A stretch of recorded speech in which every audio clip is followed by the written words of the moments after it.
What's up, everybody? Michael Ninja's back at it again. You know how I like to do it. Press record and speak what's on my mind. I hope y'all are having a good day, everybody. I hope you're seizing your moment. I hope you're living your best life.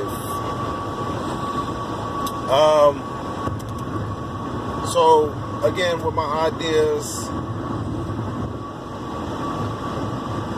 I've always been told not to give my ideas out because people will take it and they'll capitalize on my ideas, which is fine.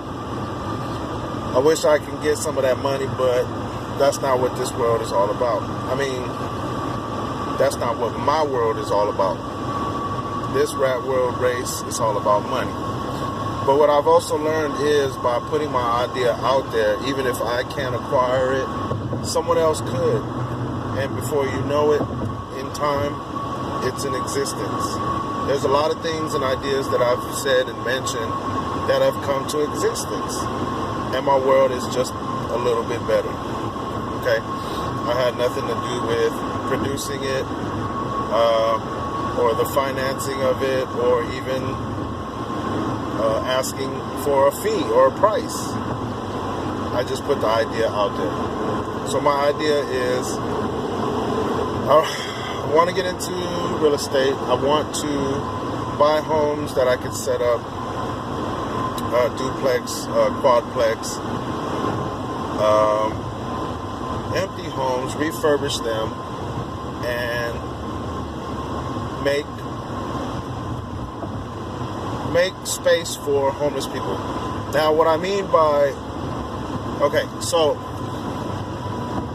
people that are in need, people that need to get their lives in order, that are sleeping, literally sleeping on the streets, okay? Single, on the streets, maybe have a pet or two. Get these people back in order. I want to open something along the lines of maybe like a stepping stone recovery. It'll be an organization which, of course, we'll have homes that we provide rooms for these individuals. We provide maybe a voucher to a Goodwill or a thrift type store with a balance that they can buy. With assistance, someone helped them purchase fresh clothes, fitting clothes, nice, up-to-date, modern clothes. Several pairs of pants that they can work with, several pairs of shirts, allowance for dress clothes and shoes, okay, underclothes, and of course I'll be hoping to get donations with hygiene type products. Okay, toothpaste, toothbrush, toiletries, feminine napkins,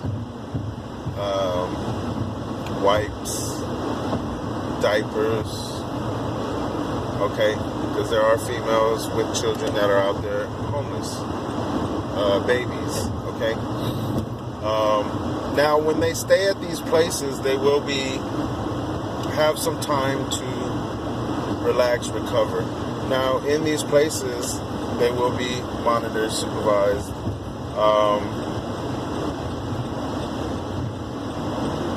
They'll have Wi-Fi access to get on the computer, minimal access for job search and education.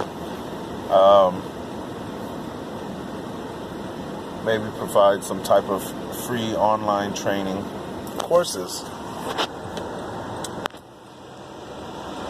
Now, these people in time will have chores, and those chores will earn money, and that money will go towards anything that they need to reestablish their life, get their social security card, get their driver's license, get their social security card, maybe search for next of kin, family members that they could maybe get in contact with for spiritual and moral support.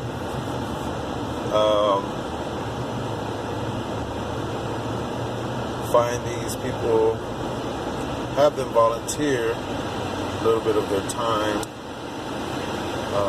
That volunteer time will go towards bonuses in their recovery.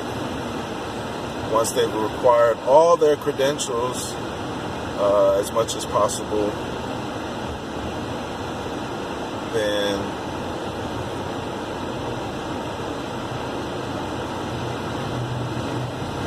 have them learn either trades through volunteering, because that's a damn good trade-off. It's like internship. Okay. Have them apply for jobs, because now they're being provided a stable, with the Stepping Stone Recovery Organization homes, they're able to have stability in their lives. They can have mail, they can have application, they can put a home address as an application in order to get a job. Once they get the job, they start making the money.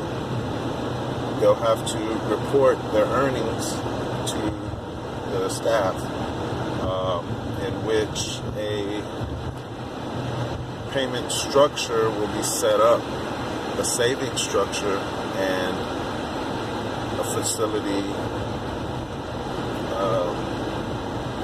renewal fee. It'll be small, and what it will do is it'll go towards future help for future homeless people that are in need.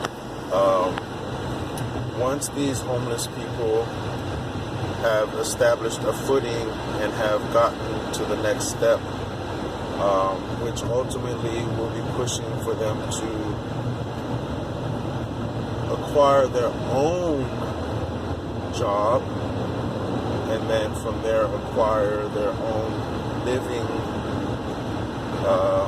quarters via a efficiency, a one-bedroom apartment, perhaps merge with someone else and roommate and go half on rent. But it's basically a stepping stone recovery organization with a program to help homeless people get off the streets. Now, I'm not talking about, like here in San Antonio, we have Haven for Help, and they do a lot of wonderful things. They provide a place for a lot of these homeless, drug addicts, prostitutes, basically poor-minded people to take advantage of. And this is not what I am trying to set up. I want to literally, figuratively, and directly help the people living on the streets. The reason I have this passion is because for years I knew this lady that lived on the streets in San Antonio. It was a black lady. Her name, I call her Miss Brenda. Okay? It's a heavy-set black lady. She lives on the streets. She used to sleep on the bus bench. Story has it, I don't know if it was just rumor, bullshit talk, or what. Story has it is she was married to a wealthy man. She herself was wealthy. They lived in the King William district. I don't know if her husband died and her children just left her and took everything from her, but some way, somehow, she found herself homeless. From the time I knew her till a couple years back, she had been living on the street the entire time, so that's about 15, 20 years. The last time I saw her, I was driving with a client doing Uber. I happened to stop and gave her the remainder of my meal, which was really good. Okay, it was chicken fried steaks, mashed potatoes, It was really good. She was sitting at the St. Mary's Cathedral, right on the corner. And I remember saying, "Hey, Miss Brenda." She sat up, she came over and got the food. I said, "Thank you." She said thank you, and I was like, "No, thank you for being nice." And I mean, that's the best I can do for her. And I gave her a couple dollars. So that was the last time I saw her. That was maybe 2.5, 3 years back. Maybe, 2.5, 3 years back. So I've always, since the time working at the Marriott River Center, I always used to go out there and give her money. I would hand her $5 or $10. Now here's the surprising thing. After I would do that, my small act of kindness, without asking for nothing in return, it's like the very next day I would come in and my tips would double. I would earn double the amount of tips. No lie. Like, say for instance, I pulled $45 tips that day. And